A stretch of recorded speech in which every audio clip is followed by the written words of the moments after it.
Digital trophies and achievements are so much better than the real thing.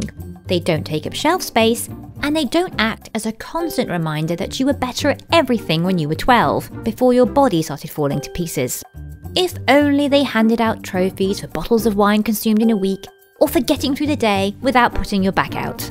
But there are some that are so shameful that if they were physical objects, we'd be stuffing them into the backs of our wardrobes, taking them out every now and then for a little caress under the cover of darkness. The things we did to earn them are so embarrassing, deplorable, and morally questionable that we can never speak of them. But we'll make an exception for now because our boss told us to pack up our desks if we didn't. Here are 8 Steam achievements we're utterly ashamed of. Promise you won't tell anyone. Everyone loves a good Monty Python reference, and that goes for the developers of Mount & Blade Warband 2, who went so far as to name an achievement after a line from my personal favourite, The Holy Grail. Mount & Blade is essentially the same thing, sans the magical relic part. You make your way through the medieval landscape of Calradia, but what you get up to and how your virtual life pans out is left entirely in your own hands. You can get your feet under the table with the monarchs in various kingdoms, or turn to the dark side, terrorising the citizenry and basking in the satisfaction of hearing their imaginary cries of "Help! Help! I'm being repressed!" Help! Help! I'm being repressed! That's the name of an actual achievement in the Warband expansion, and after you've gone out of your way, or not, depending on your chosen life path, to harass a handful of innocent peasants who are just struggling to get by in their anarcho-syndicalist commune, you'll unlock it. I hope you're proud of yourself.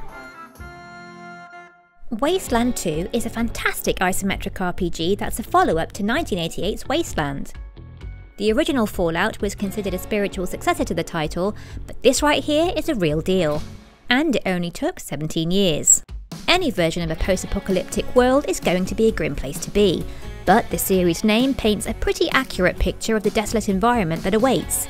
Thankfully, Dr. B. Bilious Balfour has just the remedy for what ails you.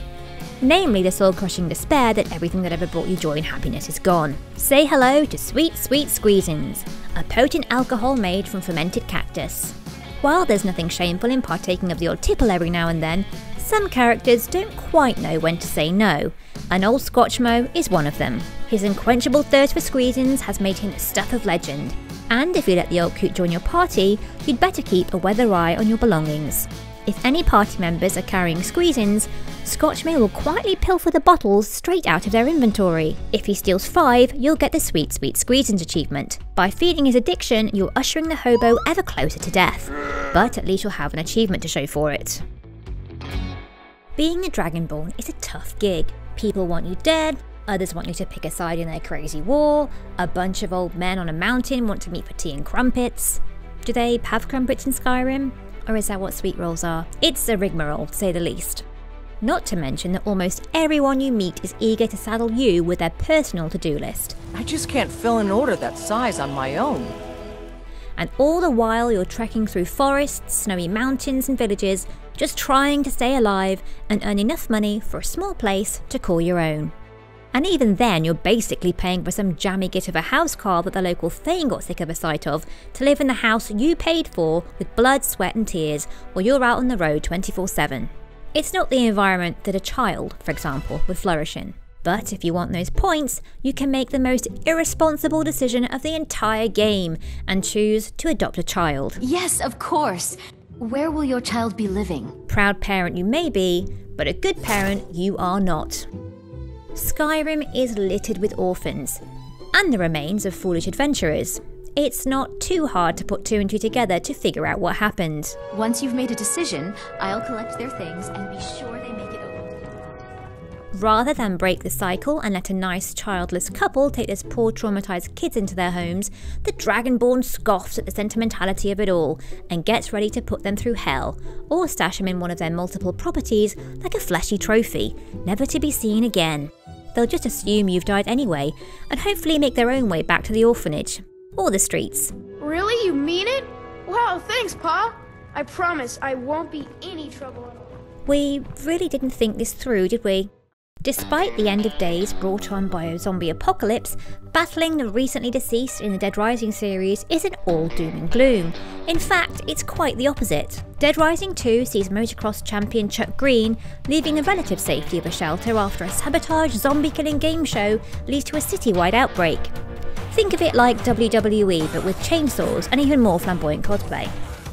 While roaming the streets, Chuck is supposed to be looking for Zombrex, a medication that will prevent his infected daughter from turning. But he won't be winning the Father of the Year award anytime soon, not for that at least, because he's too busy trying on silly outfits, riding motorbikes, and coming up with inventive ways to massacre zombies. That's right, he's out there having a whale of a time running around in a fetching banana hammock and thinking up fun new ways to dispose of the undead.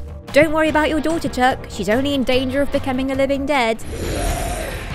So how do we/Chuck assuage the guilt of masquerading as a hero in the eyes of our one and only daughter, while revelling in psychotic carefree bouts of massacre every time we step outside? Gifts! All the gifts! Everything from unassuming stick pony to giant stuffed animals to an honest-to-goodness tiger, called Snowflake, who almost ate Chuck. Whoa, good kitty. But little Katie seems to like it, and we can never let her know what Daddy's really doing out there. Let's just hope Snowflake doesn't get hungry. Divinity Original Sin is a fantasy RPG that presents the player with moral choices at every turn. For example, after stumbling upon a talking shell, you can throw him back into the sea as he asks, or pop him in your pocket to snack on at a later date. What do you say, kind knight? Will you return the King of Pearls to the sea, so he may yield you long-lost treasure? Kindness is its own reward. Then there's the promise of treasure to boot. Let's throw him into the sea. And pass up the opportunity of simply taking him and selling his valuable pearl? I think not. If you're playing in co-op, the dilemmas become more interesting when players butt heads, ending in duels of rock, paper, scissors to see who has the last word. But sometimes the scenarios you're presented with aren't so clear-cut. Let her live. If that potion were truly worthless, it wouldn't have been able to charm her in the first place.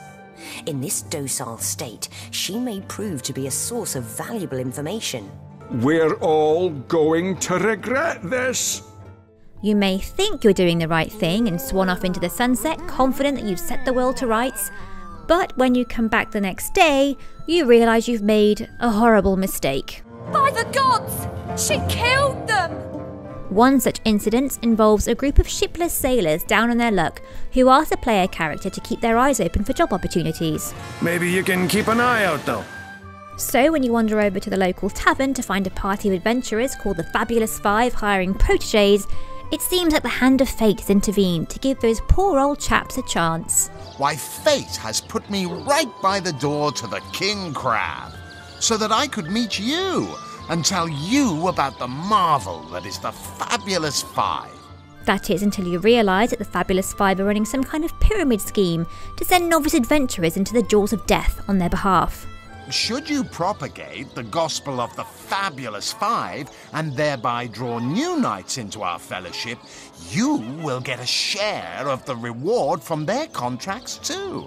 If you choose to send the sailors down this new career path rather than talking to the sea captain looking for a crew in the marketplace, know that they will almost certainly die an excruciating death.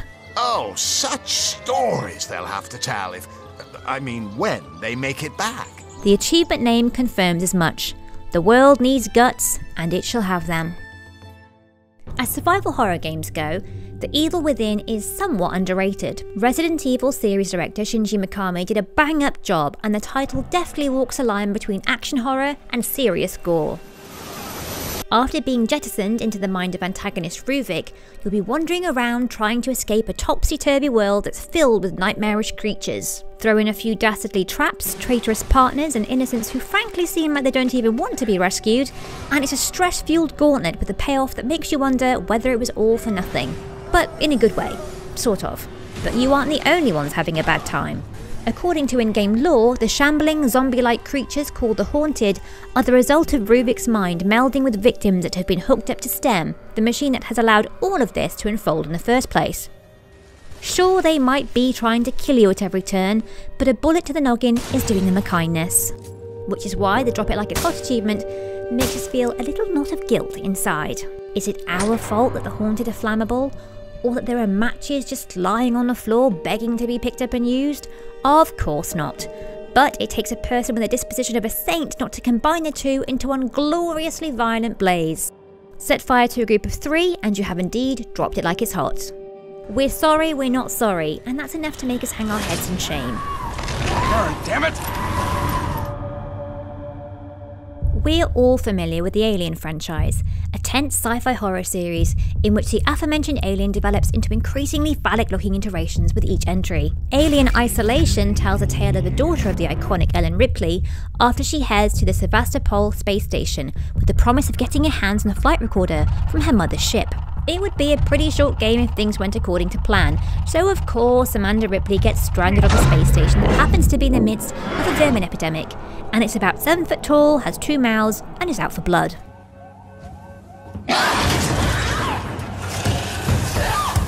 Despite the survival horror aspect, stealth is a big part of the gameplay, and skulking through air vents undetected and hiding in cupboards holding your breath for ages is a necessity if you don't want to get torn limb from limb.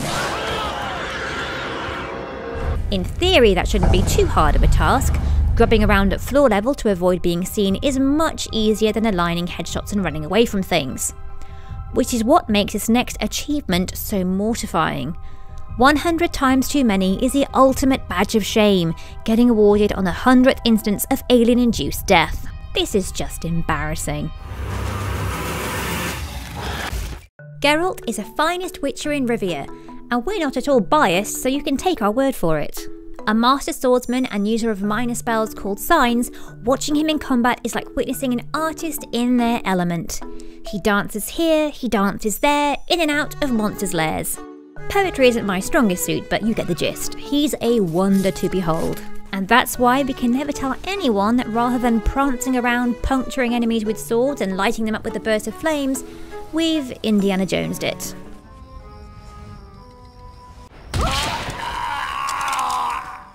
We just pulled out our crossbow and put a bolt in the head of anyone that looked at us the wrong way.